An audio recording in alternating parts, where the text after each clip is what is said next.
നമസ്കാരം.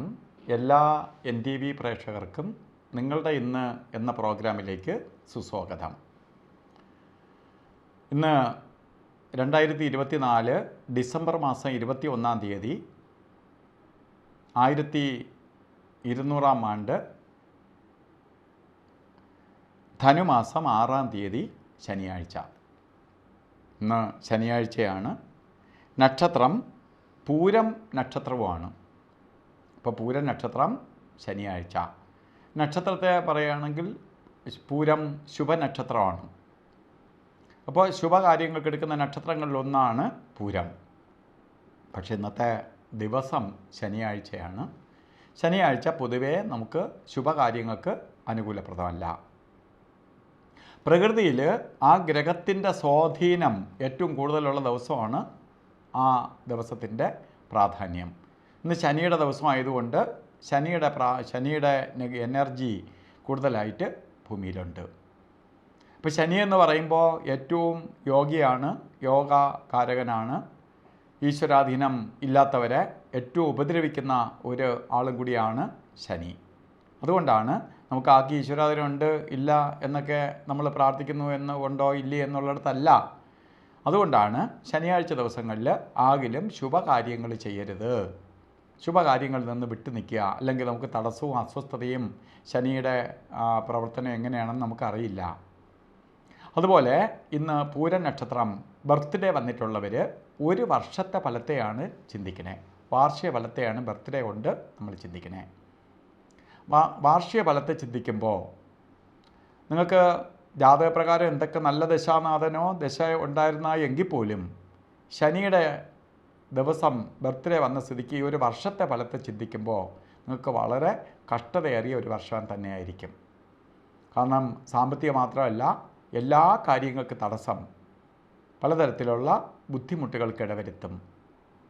അപ്പോൾ ഈ ദോഷത്തിൽ നിന്ന് നമുക്ക് അതിജീവിച്ച് പോകണം. അതിനും ആചാര്യന്മാർ ശനീശ്വരനെ പ്രീതിപ്പെടുത്താനുള്ള പരിഹാരങ്ങൾ നിർദ്ദേശിച്ചിട്ടുണ്ട്. പ്രധാനമായി ശനിയുടെ ദേവൻ ധർമ്മശാസ്താവാണ്.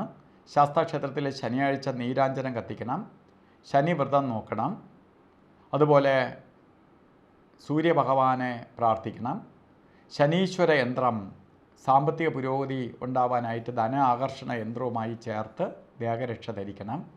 ഇതൊക്കെ ചെയ്തു പോകുമ്പോൾ ശനിയുടെ ദോഷത്തിൽ നിന്ന് നമുക്ക് അതിജീവിച്ച് പോകാൻ സാധിക്കും.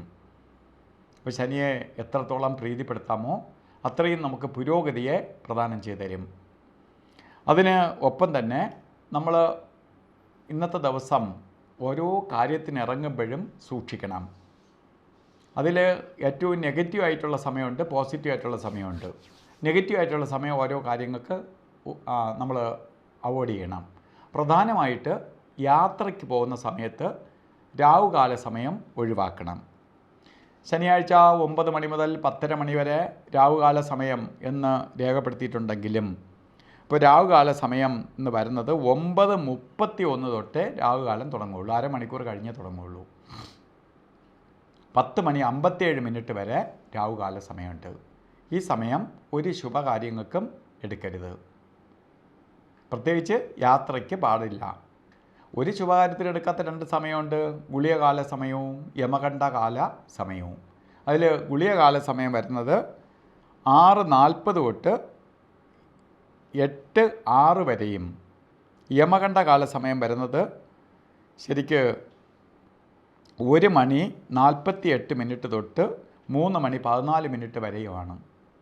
അപ്പോൾ ഇന്നും അഭിജിത്ത് മുഹൂർത്തമുണ്ട്. നമുക്ക് എല്ലാ ദിവസങ്ങളിലും കുറേ നല്ല സമയം പ്രകൃതി തന്നെ ഒരുക്കി തരും. നമുക്ക് ചില കാര്യങ്ങൾ ചെയ്തേ തീരുള്ളൂ എന്ന അവസ്ഥ വന്നാൽ അതിനെ അതിജീവിക്കാൻ വേണ്ടിയിട്ട് കുറച്ച് നല്ല സമയം, ഇത്ര മോശപ്പെട്ട റോഡിലും കുറച്ച് നല്ല റോഡ് കാണും എന്ന് പറഞ്ഞതുപോലെ സമയം തരേണം. അഭിജിത്ത് മുഹൂർത്തം 11:59 തൊട്ട്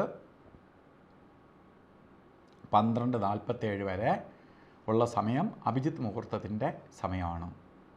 ഈ സമയം നമുക്ക് എന്ത് ശുഭകാര്യങ്ങളും ചെയ്യാം. ഇന്നത്തെ ദിവസം ചെയ്തേ തീരുള്ളൂ എന്നുള്ള അവസ്ഥ വന്നാൽ. അതുപോലെ പ്രധാനമായിട്ട് ഇന്ന് ഓരോ കാര്യത്തിന് നമ്മൾ പോകുമ്പോഴും വസ്ത്രധാരണത്തിൽ ശ്രദ്ധിക്കണം. പ്രധാനമായിട്ട് നീലയോ കറുപ്പോ കലർന്ന അല്ലെങ്കിൽ ആ കളറിലുള്ളതോ ആയിട്ടുള്ള വസ്ത്രധാരണം ചെയ്യുന്നത് നന്നായിരിക്കും. കാരണം ശനിക്ക് ഇഷ്ടവസ്ത്രങ്ങളാണ് നീലയും കറുപ്പുമൊക്കെ. അപ്പോൾ അതേപോലെ ആ വസ്ത്രങ്ങൾ ധരിച്ചിരിക്കുകയാണെങ്കിൽ ശനി അവരെ കൂടുതലായിട്ട് ഉപദ്രവിക്കത്തില്ല. അപ്പോൾ പോസിറ്റീവ് എനർജി നമ്മളിലേക്ക് കൂടാൻ സഹായിക്കും. അതുകൊണ്ട് വസ്ത്രധാരണത്തിൽ ശ്രദ്ധിക്കുക. ഇല്ലെങ്കിൽ കത്ത പൊട്ടായിട്ടോ വളയായിട്ടോ കർച്ചീപ്പായിട്ടോ എന്തെങ്കിലും കയ്യിൽ കരുതുന്നത് നന്നായിരിക്കും.